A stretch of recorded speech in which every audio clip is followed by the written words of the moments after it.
Now that we know how coalition governments are formed, it is important to understand how this all fits into the bigger picture of the daily business of Parliament and the provincial legislatures, which is making and passing laws and policies. The seats in Parliament and the provincial legislatures are filled by the representatives that we, the voters, elect into office. When these representatives come together to form a government, they have a duty to their citizens to govern effectively and to deliver on their commitments and promises. This means that it is in our best interests as voters to understand what will happen if or when the parties we have voted for don't win an outright majority. In other words, what does a coalition mean for you and your vote? When it comes to passing laws, the National Assembly requires a simple majority of support before a bill can be passed into law. That's 50% of the votes plus one vote. This is the mechanism through which seats translate into parliamentary votes, which then translate into the formation of governments at the provincial and national levels.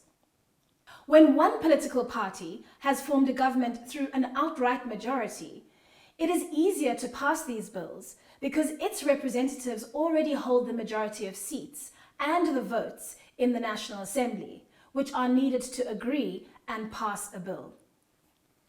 But this doesn't mean that the process will inevitably be a difficult one in the case of a coalition government. In the case of coalitions, if the seat distribution is relatively even, we could even see a much more diverse policy environment because of the healthy differences in policy positions. Parties would need to work together to ensure they agree on the content and substance of a bill or a law, understanding that they require 50% of the votes in the National Assembly plus one additional vote in order to succeed in their mission. So how does this work in practice? The rules of the National Assembly require at least a majority of elected members of Parliament, that is 201 MPs, to be present in the House before a matter can go to the vote. So, provided there are 201 MPs in attendance, a bill can be passed if a majority of these 201 MPs vote in favour of the bill. Parliament also has the authority to amend the South African Constitution, but only if it can meet certain vote thresholds.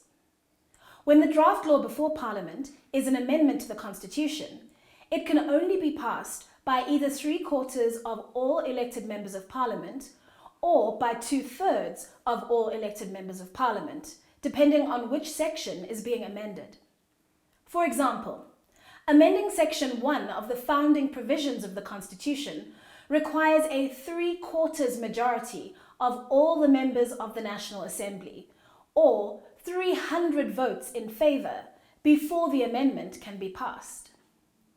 Other chapters in the Constitution, including the Bill of Rights, can be changed with only a 2/3 majority in the National Assembly, or 267 votes in favour of the bill.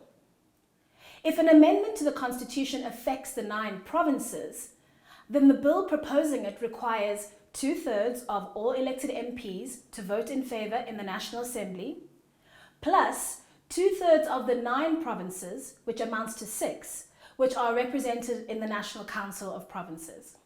You might be thinking, it sounds impossible to amend the South African Constitution. But actually, it really isn't. Despite the very high bar that has been set for passing constitutional amendments in Parliament, the South African Constitution has already been amended 18 times since it was first signed into law in 1996. This means that changing our Constitution, which is the foundation of South Africa's democracy, must have the support of as wide a range of political representatives as is reasonably possible, rather than only a simple majority representing those in government.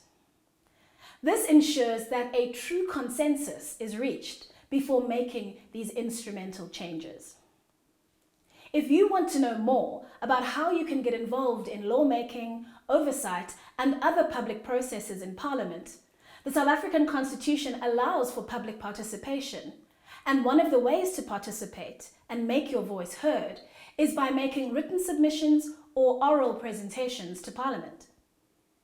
In our later courses, we will discuss in more detail how you, as a citizen, can participate in the lawmaking process and support your elected representatives to pass legislation that serves your community's needs and interests.